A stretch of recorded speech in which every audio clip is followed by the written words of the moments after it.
Cacing sutra ini menjadi salah satu hal yang paling utama dalam kegiatan pembenihan karena kebutuhannya sangat banyak dan di lapangan untuk pasokannya sangat minim.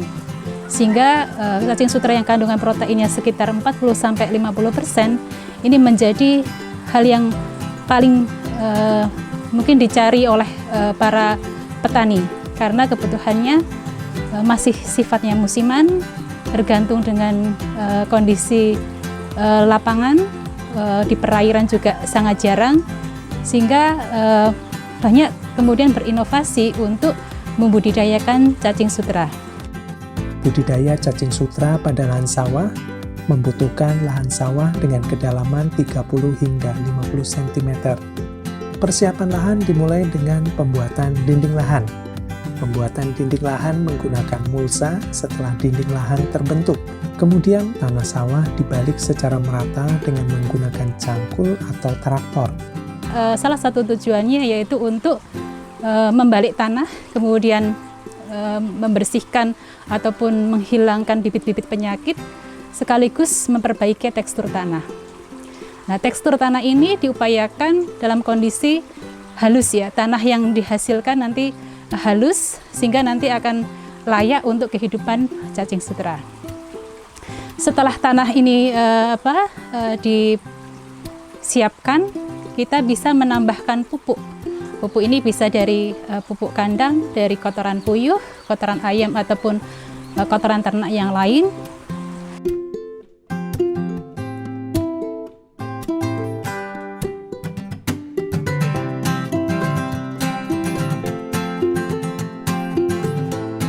Saat pengolahan tanah atau pentraktoran tanah, sekaligus ditebar pupuk organik, misalnya pupuk dari kotoran burung puyuh.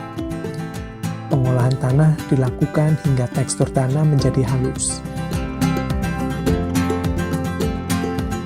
Setelah tanah sawah menjadi halus, sawah kemudian dialiri air dengan ketinggian 3 hingga 5 cm dari permukaan tanah media budidaya. Setelah itu, tanah sawah pun siap untuk digunakan. Karena cacing sutra itu dibudidayakan di lahan sawah, kita harus memperhatikan kondisi sekitarnya. Biasanya kita bisa memasang paranet di atas lahan untuk paranet yang bisa kita pasang mempunyai daya serap sekitar 65%. Harapannya cacing sutra bisa hidup dan tumbuh dengan baik.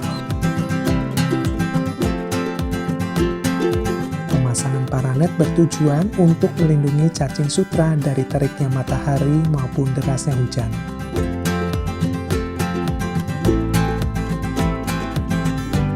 Penyiapan pakan diawali dengan mempersiapkan bahan-bahan berupa pupuk dari kotoran burung puyuh, dedak, ampas tahu, limbah sayuran, probiotik komersial dan molasses atau tetes tebu.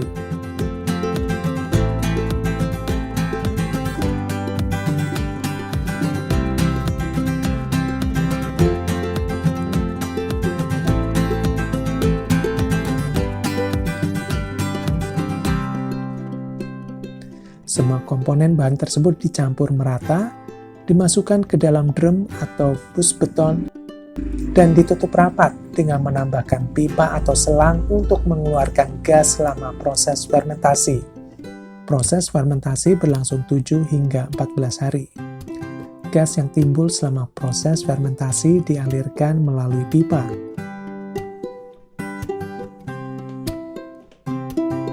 Kemudian kita berlanjut ke penebaran ataupun penyiapan bibit cacing sutra.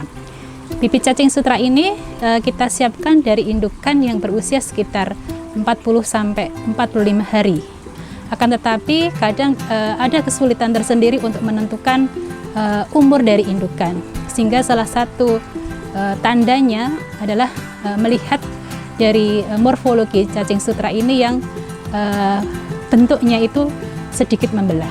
Tapi apabila kita tidak bisa mendapatkan indukan, kita bisa mengambil biomasa cacing sutra, kemudian kita campur dengan air sedikit dan kita tebar kira-kira sekitar 250-500 ml per meter persegi.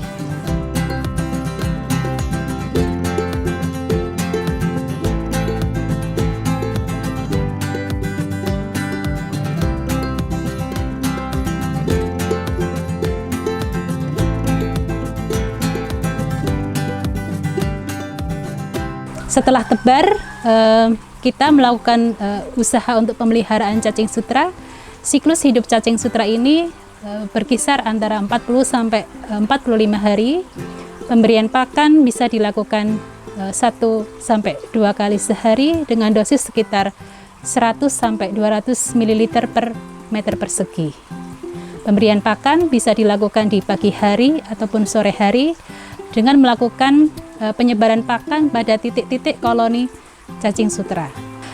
Pemanenan cacing sutra ini bisa dilakukan sekitar 1 sampai 1,5 bulan gitu ya, atau mungkin kita bisa mengambil 40 sampai 45 hari. Sistem pemanenannya bisa panen total ataupun panen sebagian.